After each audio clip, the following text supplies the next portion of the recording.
A shoebox. I wonder what's in it.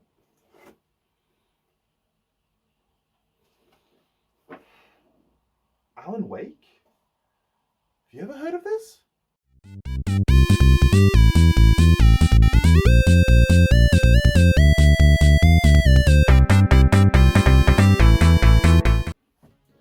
Hey guys, how you doing? My name is CODENAMEBIGBEAR Stuart, if you want to call me by my first name.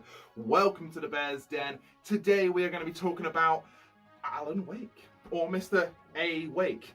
Do you see what they did there? And the reason we're going to be doing that is because the OR DLC, or AEW DLC, has come out for Control. Luke has been playing it absolutely tons, and I am just, I was going to say a little bit jealous. I am super jealous, because in this DLC, Mr. Alan Wake makes a return, and I cannot wait. Don't forget to check out tomorrow, by the way. Luke's going to be doing a video on that as well, so check it out tomorrow.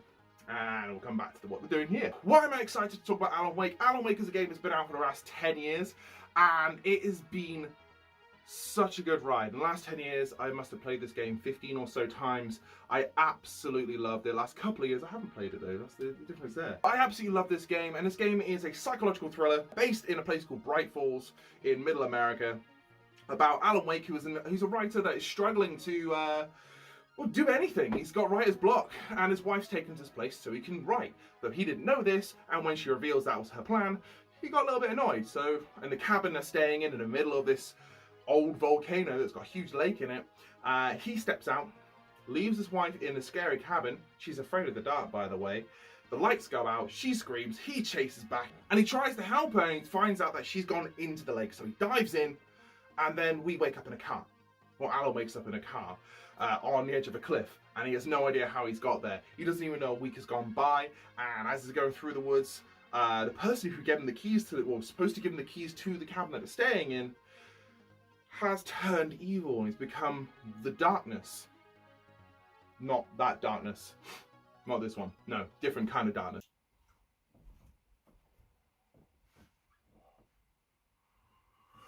At the very beginning of the game, you start off in Alan's dream, and you learn that to get rid of the darkness, you must use light and use a torch and shine that on them and burn away the darkness as much as you can.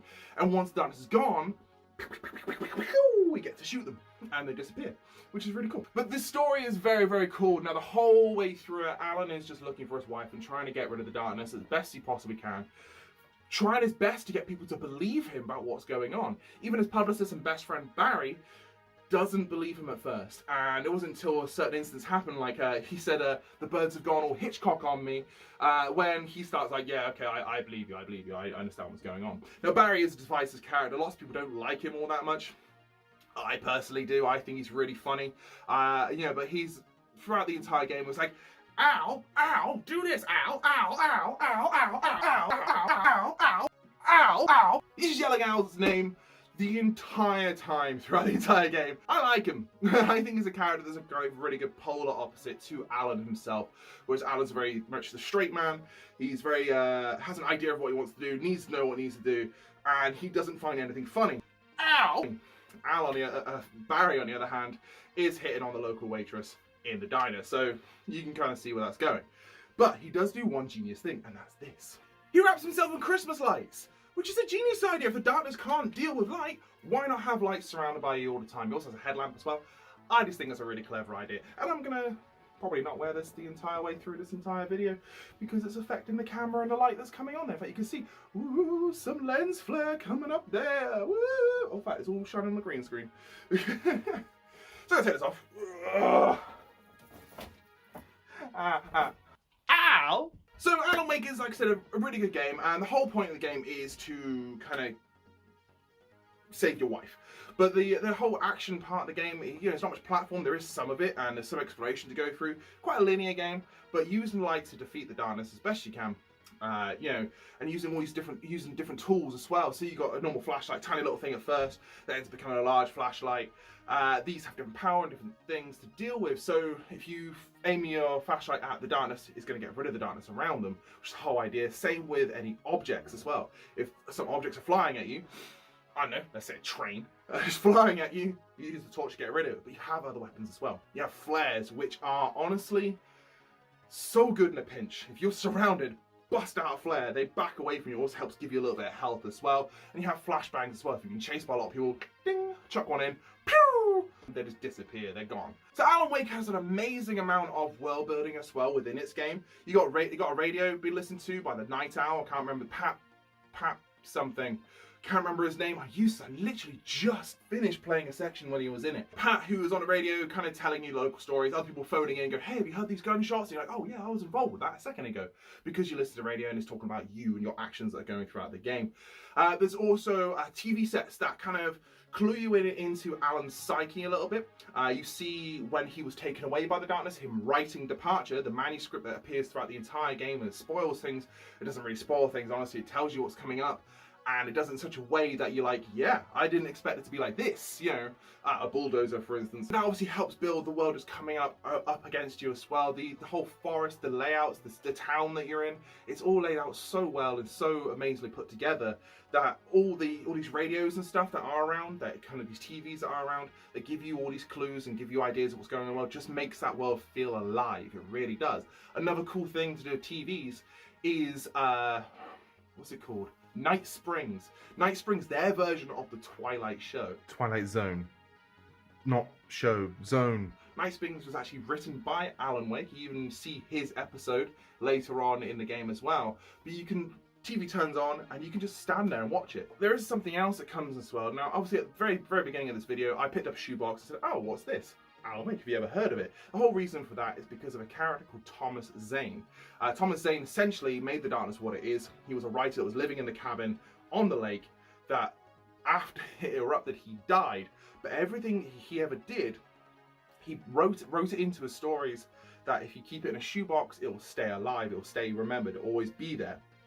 So Thomas Zane doesn't exist anymore in the world of Alan Wake, yet there's few people that know who he did exist and know his work, but there's just nothing out there in the rest of the world to do it. Which actually brings me to a theory of mine that I believe that Thomas Zane created Alan himself. Knowing he couldn't destroy the darkness himself, he wrote a whole story about Alan coming to Bright Falls and taking out the darkness without the darkness knowing, and created Alan for the future. So 1970, the volcano goes off, Thomas dies, 1976, Alan is born. But that's because of the book that he wrote it in advance. I think this is the case anyway, and if Control 2 delves into that, if Control, the DLC, delves into that, I'm gonna lose my schlub.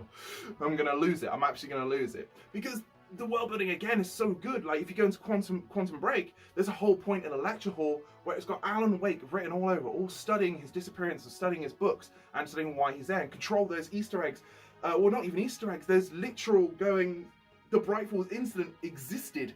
Alan Wake exists in Control and therefore exists in Quantum Break as well, and you get the idea.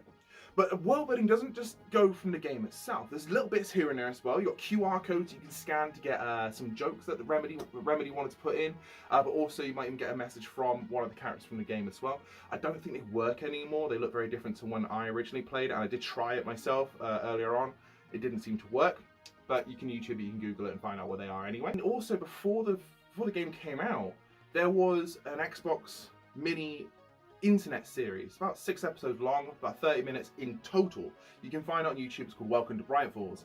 This character is kind of in Bright Falls before everything kicks off with Alan, and he sees people going a bit mad, going a bit loopy, you know, not dealing with the dark or the light so well, or you know, people going completely psychopathic. And it's just a really cool, interesting look into Bright Falls beforehand, because not only do you have this set in the location in the game, you have the actors who play the characters in the game who also look like those characters in this series as well. For instance, you meet Rose, you meet Pat, you meet one of the you meet the Doctor that's in Alan Wake as well, and it's all very cool and very well connected. There's a companion book as well that goes with it. If you bought the special edition, you got this companion book written by one of the first characters you meet in the game. At the very beginning, you meet a character called Clay. He even says, "Oh, I'm Clay, remember me?" And this guy has come to Bright Falls after the events of Alan Wake, and has written a whole book on it, and it's very cool. looks like that. It's really cool. It's got photos, there's loads of bios, gives you tons of information about Bright Falls and its inhabitants, and it's well worth looking into. If you want to build the world up as much as you can, do that. And it turns out that he had the same dream that Alan had at the same time, which is why they meet in the dream, and you never see him again in game. I'm just gonna rip off that plaster right there because you don't see him else in game. It's just never explained again in the game. So there's loads of stuff to look into. And because of all this world building, you know, you can see kind of what Remedy were doing when they made Quantum Break and made the whole television show thing that they were doing as well. Because of their Twilight Zone in the shows using live action actors, you can see where Remedy was going, and I imagine they want to do something similar to that in the future as well with Control, especially if they got Alan there as well. And if Alan's actually in Control, does that mean we're getting a sequel? I flippin' hope so. I really, really hope so. Another thing about this game that's absolutely exceptional and just is if you love music, just play this game. The music in this game, the soundtrack, the original soundtrack for the game, so all the orchestral pieces in the background are just some of the nicest pieces of music I've ever heard. And they really set the mood, and it's just, honestly, just, oh, everything about it is so good. Because when you also finish your chapter, it kind of feels like a television program again, and at the end of each chapter you have a choice. You can skip the song or you can listen to the whole song. And some of these songs can range from original pieces by Poets of the Fall, under the name of Old Gods of Asgard, who are in the game as characters called Thor and Odin. They're mental old people, and I'll get to them in just a second. But you can also have like David Bowie, you can have The Lime and the Coconut. All of this can be playing on there as well. So the soundtrack is exceptional. If you listen to the actual straight up soundtrack, just as orchestral pieces, and some of the Poets of the Fall stuff. And if you find on YouTube and the whole lot, you'll get some really, really cool songs in there as well. And it's just so good. It's so, so good. But back to the Old Gods of Asgard. These guys are great. These are some of these characters that are amazing. You first meet them in a diner, and Odin got an eye patch, and he's like, "Listen here, Sonny, put on number 6 coconut." And his brother sat there like, "Ugh, why coconut again?" And you find out it's put the lime in the coconut. And that comes on, and these characters actually have a big point to the game as well. Later on, you end up on their farm, and it turns out these are actual rockers, full-on metalheads. They used to tour and do all sorts of stuff. And you find out that Odin took his own eye out because he wasn't Viking enough with the name Odin. So he thought he may as well do that. So that eye is actually missing. It's because of his own hand.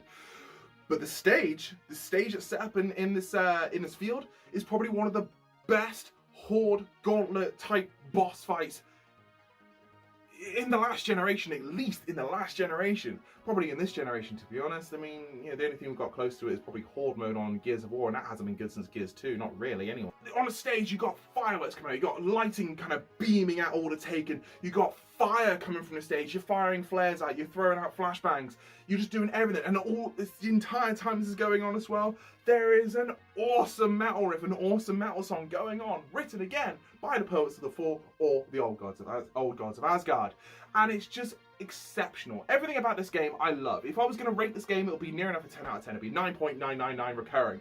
I don't give it a 10 out of 10 because it's not perfect. It definitely isn't perfect, but it is so good and so worth playing and so worth just completing 100% because it's so easy to do without being easy. It's still a challenge. It's still good and it's still...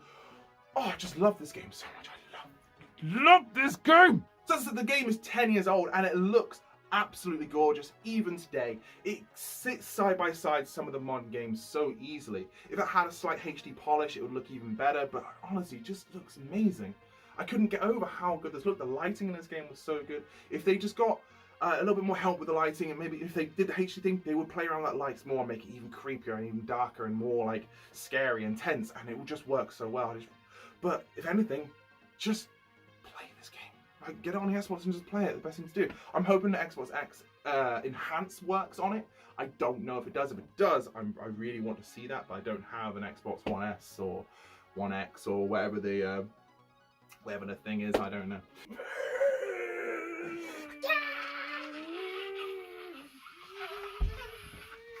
I think I got him. So anyway, guys, that's my little look at Alan Wake, a game I love so much. I've been waiting for an excuse to talk about it since I started this whole Bear's Den thing, and I finally had an excuse with the Control DLC. Thank you, Luke, for letting me know about that. Thank you, buddy. I really do appreciate that, by the way. But yeah, I mean, let me know what you think down below, of course, you know. Like, share, subscribe, hit the bell notification. If you want to get a notification about tomorrow's video, that's the best way to do it, because tomorrow's video, Luke will be going through Control DLC. If you played Alan Wake, I'd suggest playing Alan Wake first and then checking it out. If you haven't played Control, obviously it's going to be really spoiler heavy, so keep that in mind. But we got quite a few things. There's a couple of huge fans on respawning about Alan Wake and Quantum Break and all that as well. So we are going to be producing a few videos, maybe, possibly. I don't know, might not do. I'm just going to stop talking. But yeah, all of that, like, share, subscribe, everything else. But most of all, don't forget to be nice to each other, yeah? It's not a lake, it's an ocean.